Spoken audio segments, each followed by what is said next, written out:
All right, hello everyone. Cole here from Aggressor Adventures. Thanks for joining us for another episode of Zoom Into Adventure. Today we are speaking with David Holm, who's the co-owner of the Sri Lanka Safari Lodge. How are you doing today, David?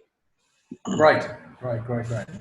Thanks for being with us. David was on the call last week talking a little bit about the Nile Queen, and will be with us again next week talking about the Red Sea Aggressor 3. So we're getting a lot of David this month. So if you haven't heard the bio on David, let me read it to you real quick. David has a passion for worldwide travel and exploration. After a 30-year career operating his own hospitality marketing company in South America, Europe, the Middle East, David has spent the past 6 years as co-owner of several Aggressor Adventure destinations. David has helped develop destinations including the Aggressor Nile Queen and the Aggressor Safari Lodge, Sri Lanka. So that's what we're going to be talking about today, Sri Lanka. I hear it is beautiful, and you are welcome to ask us any questions here in the chat box, and we will get started. So, David, how are you doing today? What's the word on Sri Lanka? The good news is that the Sri Lanka will reopen on the 1st of August, so all flights in and out are restarting on the 1st of August. So anyone who's got bookings in September, October, November, December for the remainder of this year all should be fine. Okay, good to hear. Well, you ready to go ahead and start your presentation? Yep. All right, let's do it. Do you want me to share my screen? Yes, sir. Okay. Hi everyone, David Holm here to take you through the Sri Lanka Aggressor Safari Lodge presentation today. The first slide you're looking at is the lodge when the construction was complete in March 2018. The part of the lodge you're looking at is the front portion where we have the swimming pool. There are 3 chalets there, you can see 2, and the restaurant and barbecue area as well. Before I do anything else, if you're coming into Sri Lanka to head up to the lodge, you'll arrive in Negombo, the Colombo airport, and actually that image is a little out. The airport is at Negombo, not at Colombo. Most people then stay the night in Negombo because the trip from the airport down to Colombo is usually about an hour and 50 minutes, depending on the traffic. After spending the night in Negombo, the next morning you'll be bussed up from Negombo up to the Safari Lodge in the north, and everything that we've highlighted there on the at least in the northern areas are the safari parks and the World Heritage sites that you will see on your 7-day, 6-night package. We're National Park, Miria, the Primate Centre, Siberia Rock, Annapurna, Buddhist monastery, old Buddhist capital. Just to give you a little bit of an idea on the camp and the overall history of the camp.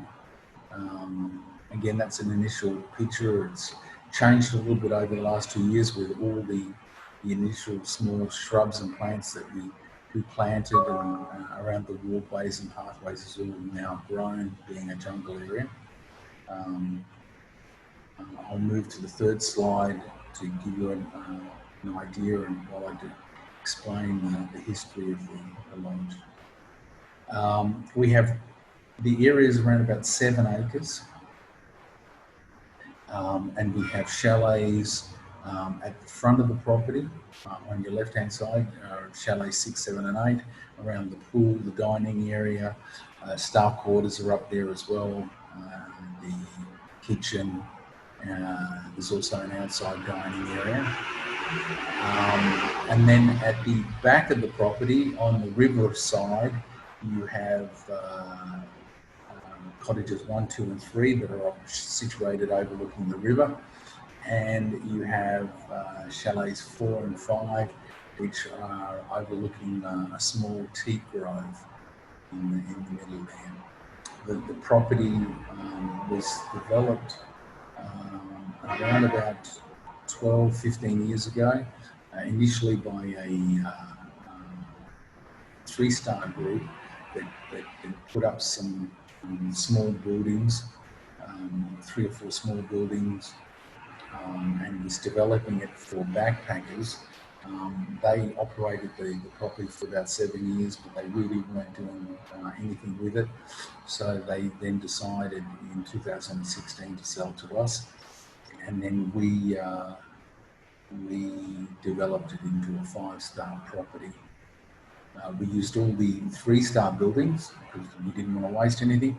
We used those for staffing quarters, for back-end service. We took their kitchen and we built it all out from just being a very basic kitchen to more of an elaborate 5-star kitchen operation with the equipment necessary. And then all of the pool, the dining area, all the chalets, everything is all being built new to make it an aggressive property. The river is constant there 12 months a year, and on the other side of the river is Leopards National Park. The creek, Ella Creek, which is runs on one side of the property, usually has water all the way through the property for around about 7 months of the year, and the other 5 months of the year it has water from midway of the property to the river, whereas the front part of the property usually dries up in the dry season. And I'll go through more about what's on the property later on in the presentation. Here's our first picture. This is the picture of looking down along the first of, I think this is Chalet 1, and then I think in the background you can see Chalet 2, Chalet 3, which are overlooking the river. You can see through the coconut grove.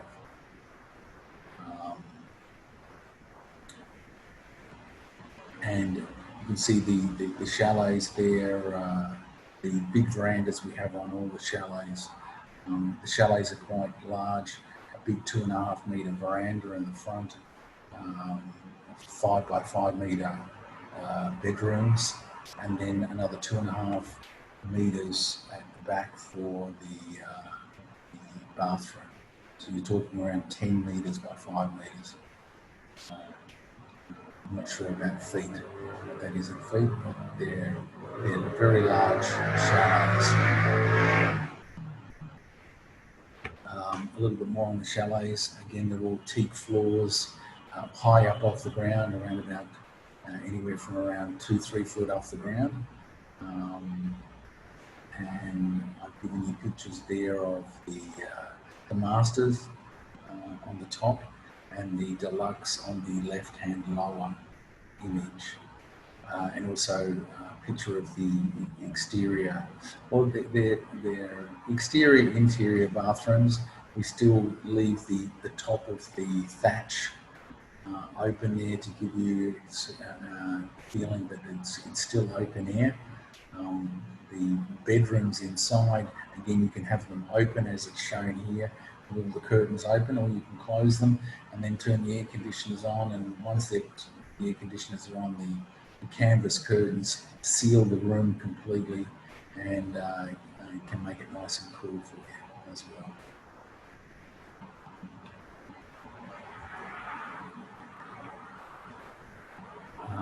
Just going back to the tented chalets, we already have 8 chalets finished, 3 masters and 5 deluxe, and we also have an additional 5 more chalets being built, and also working on a spa building as well. This is a picture of the salon and restaurant area in the front. You can just see a glimpse of the pool in the background. As I said, this was early photographs 2018, and it's really grown out a lot, become more jungle, say jungle-ish, a little more wild than it was when it was first constructed. Here's the inside of the salon and the restaurant area. When you first arrive, we'll bring you into the salon area and give you a welcome drink, a nice cool face cloth to freshen you up, and this is where they also give you the welcome and safety briefing. Behind that is the dining area, where we do both buffets for the breakfast buffets, and also the plated dinners at night after you've been on safari and out in the wild. Some pictures of some food there. Just a point, if you're a vegetarian, fantastic. Sri Lanka is a fantastic place to come. Around 50% of the population is vegetarian, so the vegetarian dishes and selections they have fantastic. Because it is a tropical area, the fruits, the vegetables, everything is just always fresh and always beautiful all year round. Besides that, this is one of the old structures we've kept as an outdoor breakfast area, and also a coffee and tea station in the mornings. If you want to take breakfast outside, this is the place that you would have it. The pool area, I don't have any latest photographs. Again, most of the photographs are on my computer are initial construction photos. That shows you the pool area from different angles, and also the barbecue area. When you do the 7-day, 6-night package, you have you have at least one day, full day at the lodge to relax, and we usually do a Mongolian barbecue or lunch out, barbecue lunch for you on that day. I put this slide in, gives you some of the images of the river views for when you're down in the river view chalets. The top pictures show you pretty much from one end to the other end, the panoramic view you get. And as I said, on the other side of that river is the bottom of the Leopards National Park. So that river has the occasional crocodile going up backwards and forwards along the river banks there. The bottom pictures just show you where the creek that runs around on one side. You can see that small inlet there. It's at that particular time of the year, it was just covered with green falling leaves, showing you that the water in the creek doesn't really move, sometimes doesn't move that fast. Sometimes we get little small baby crocodiles in there certain times of the year. This is your itinerary for the 7-day, 6-night. After the first day, we bring you up to the lodge, and you do the Leopards National Park safari in the afternoon after your welcome briefing and lunch. We keep you pretty busy. Second day, Sevilla rock fortress, 3 BC it was built. And then after having lunch outside, you would then go by jeep safari and do the Mineria National Park, which has all the large Sri Lankan elephant herds. Sri Lanka is well known for having the largest number of Asian elephants in one area than anywhere else in Asia. I think they get approximately in the gathering months, which is July and August each year, they get up to around about 500 elephants in the Maneira National Park at any one time. Day 3 is a relaxation day. On those days, you can spend it around the pool. We can take you for a walk around the village areas, around the safari lodge, and also we can do game walks through the park, through the lodge itself, early morning and late in the afternoon. And you'll get a chance to see any animals that are on the property out and about. Day 4, you go to Anuradhapura, the Buddhist capital. There's a Buddhist capital of Sri Lanka in 400 AD. That's a half-day trip. And then you would go down to Pulanawara for lunch and have a little bit of relaxation, and we take you to an outside hotel for the fourth evening, because we take you on the night safari to see the slender loris. You might also see some civets and other night animals on that trip. But definitely worth going out on the night safari to see the slender loris. They're very hard to spot, and this particular area where we take you, they have around about 15 to 20 of the loris are in that area, so there is a good chance that you'll get to see them. Most people do. Day 5, you'll wake up in the morning from the hotel outside a lot. You'll then go to the Pulanawara historical site, and also do the Monkey Kingdom tour through the guides from the Primate Centre. You get to see all 3 of the main monkeys that inhabit Sri Lanka, the macaques, the languas, and I forget the third one. It has a purple face. It's usually only comes out at night, but usually you can catch them early in the morning as well. After that morning tour, you'll have lunch on the way back to the lodge and have again nice. You can have a relaxation afternoon when you get back. You get back about 4 o'clock, so there's not a lot of time between then and dinner. Day 6, again, we have usually people choose to either go on the safari in the morning or the afternoon. If you want, you can do an extra and make it an all day and have lunch inside Maneira again. So always we do Maneira twice at least, and Maneira once and Leopards twice.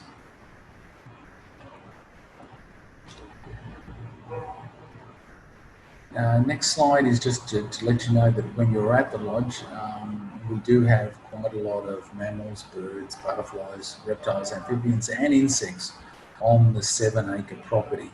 As I was saying, we have farms on our side, and villages surrounding the lodge on our side. But on the other side of the river, it is the Leopards National Park. Some of the bird species that can be seen on the property, we've listed there, around 40 odd. But when you go into the game parks, and throughout the year, Sri Lanka and India and Sri Lanka are known as being bird watchers' paradises, because both Sri Lanka and India count something like 431 species of bird in that region that you can see either migratory or their resident birds.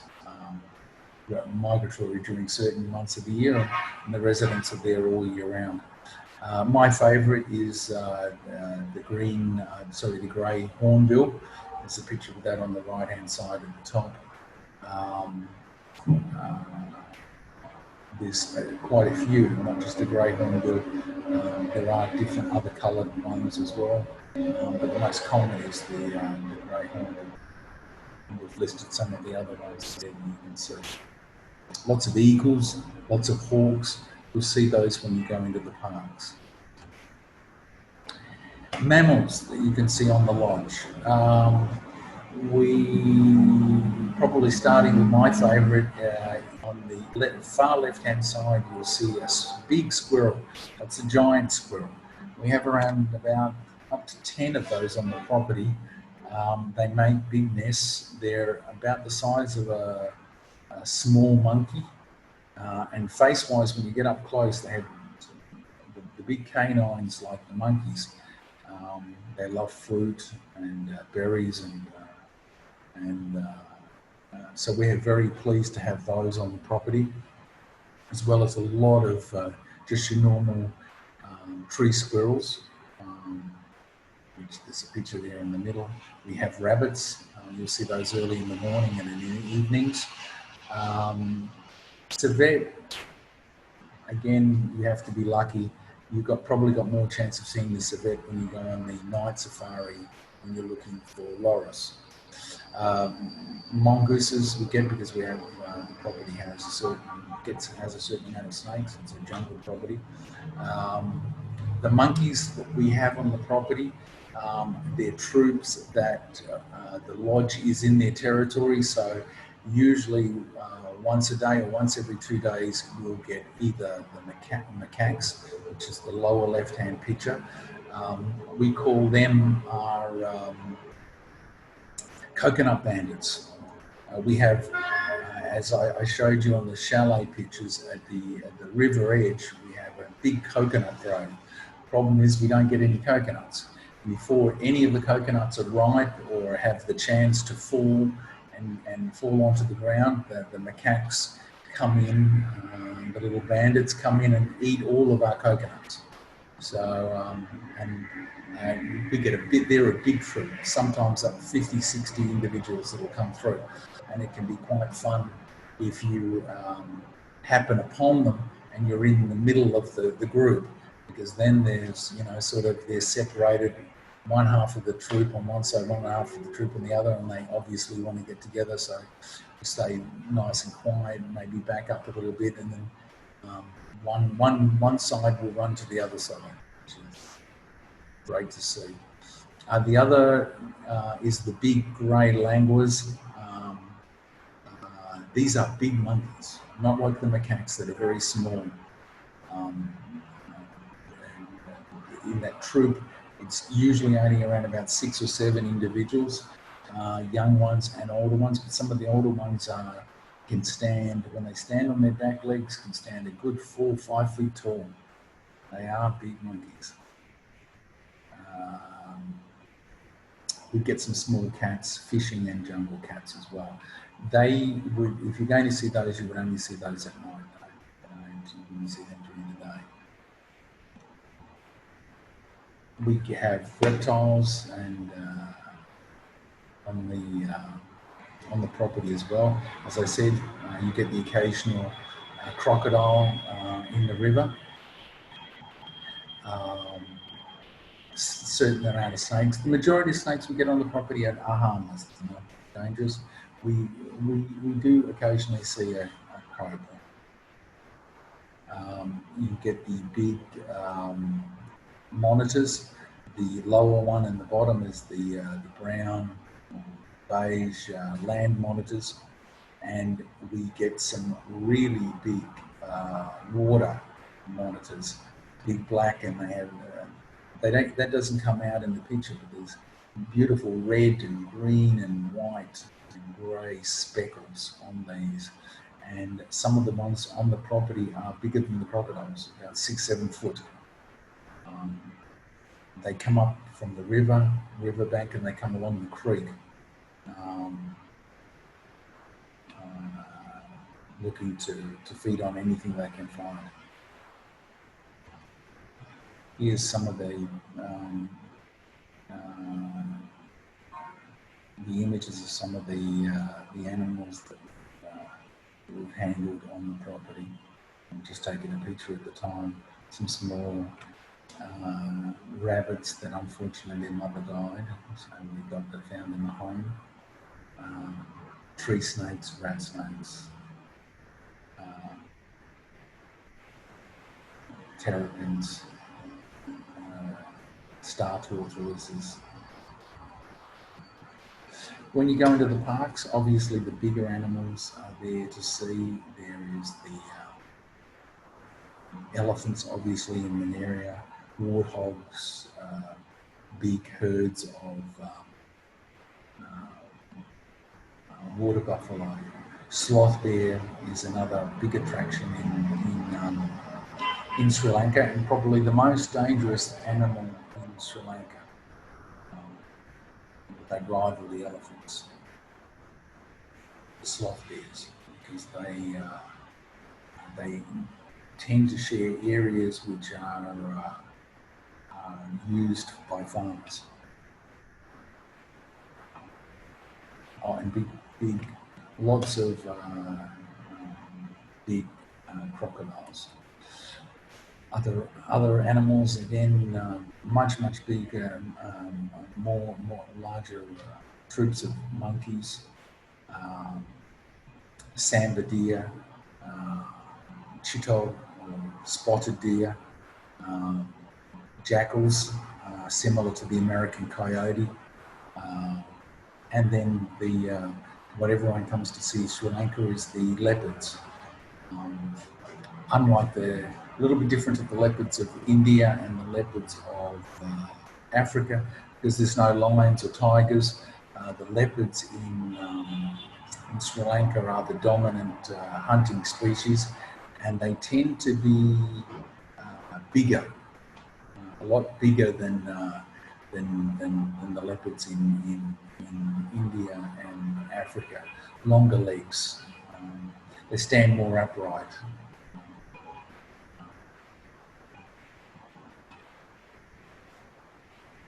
That's about, we're coming to the end of the presentation. Here's some pictures of some of the groups so far that have visited, and it gives you an idea as well. It gets you up close and personal with as many animals as possible.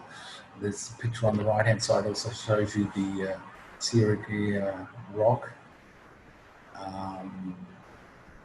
The lower pictures with the monkeys are the animal Monkey Kingdom tour through Polonamara ruins there. Some other photos. I was having a small barbecue or fire near the river at the end in a glass of wine. Some guests. Okay, so that's the end of it, and hope you enjoyed the presentation. Hope to see you in Sri Lanka. And at the same time, if you have any questions, now would be the time to send them to Cole, and I'll answer them the best I can. Thanks again for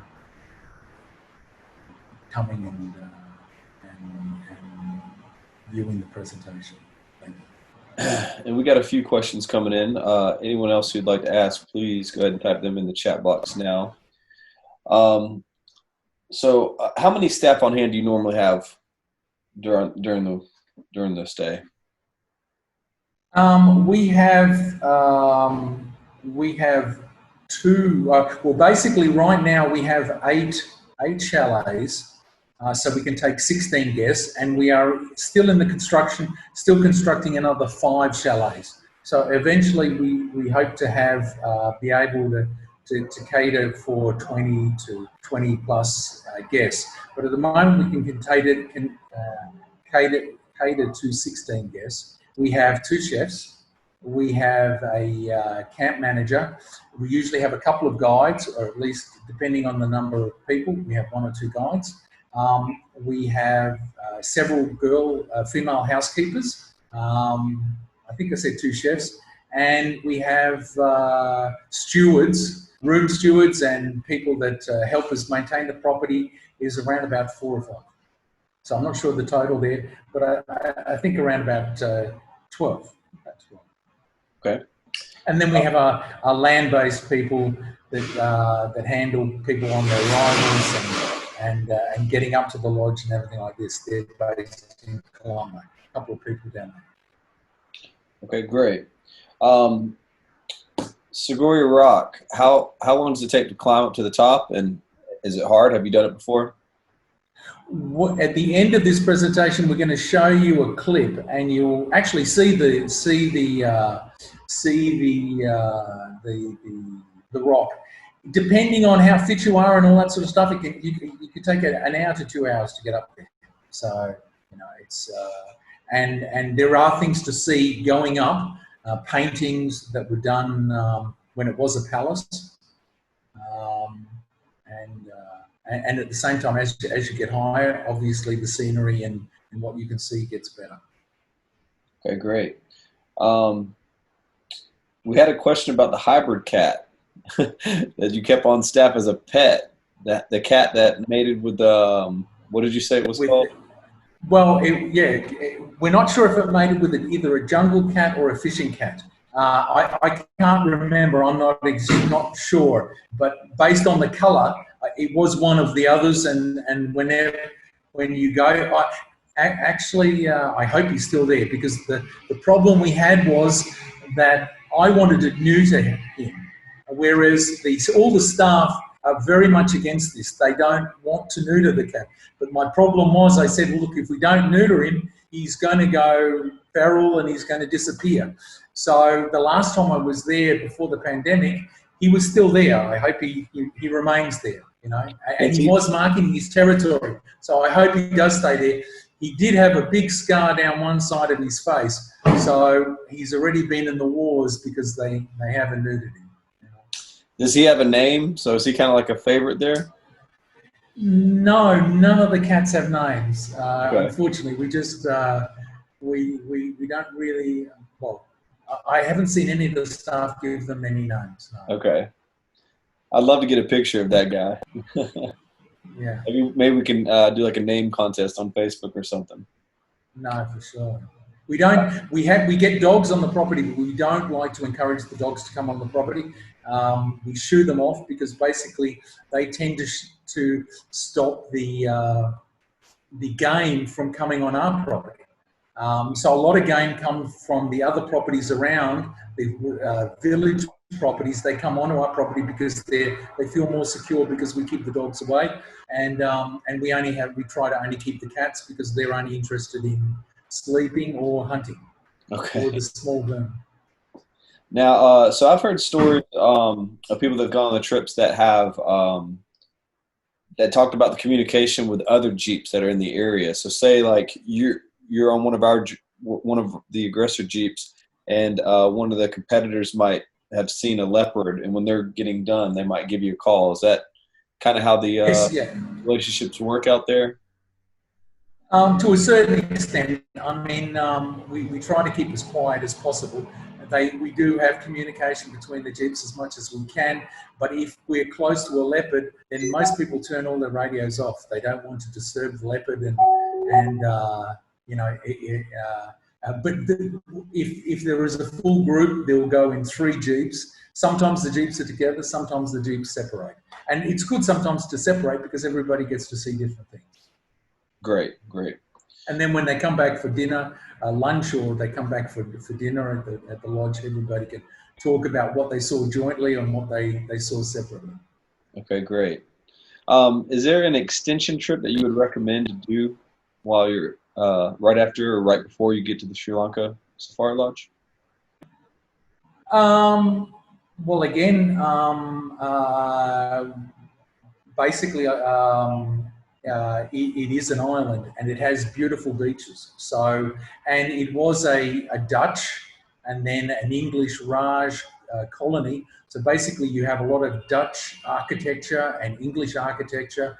A lot of the ports were built by the British.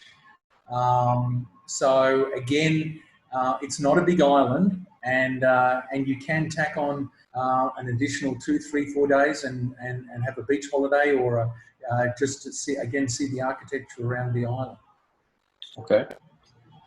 How long is the drive to Maneria? Is there anything to see on the way, or is it just a transport drive? No, you'll get to see. It's very interesting. The drive north is, again, it's less developed as the south of the island, because when there was the sort of 10 years ago, and for the 30 years before that, there was a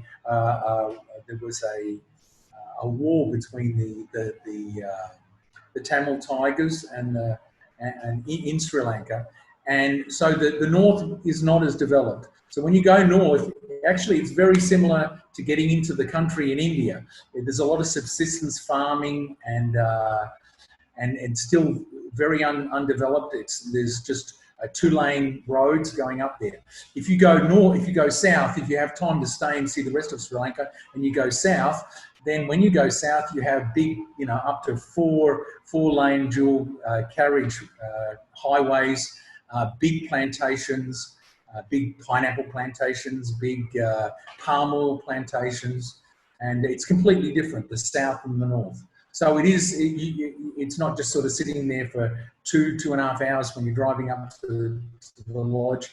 There is a lot to see. And you'll get to have a bathroom break and maybe grab something locally, like a cup of tea and whatever from one of the vendors on the way up there. Okay. What are the local people like there? Again, you've got three religious groups. You've got the Tamils, who are it's Tamil religion, and you have the Sinhalese, and you also have Christians as well.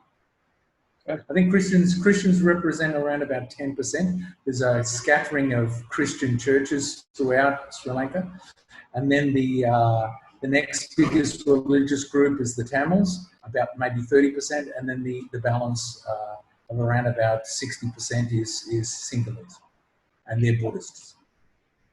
Okay, well that's all the questions we got there, and we do have a video we wanted to share. Is that still correct? Nice. Thank you for everyone tuning in, and hope to see you in Sri Lanka soon. All right. Well, thanks, David. I'm going to go ahead and share my screen now. We'll watch a quick 2-minute video, and then we'll wrap it up. Thank you, Carl.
right. Great video. Hope it came through okay. All right. So that's it, guys. On Thursday of next week, the 16th, 1 o'clock, we'll have David back on for his part 3 of his 3-part series, talking about all his great destinations he has. And that will be the Red Sea. So thanks, guys, and we'll catch you next time, okay? Bye-bye.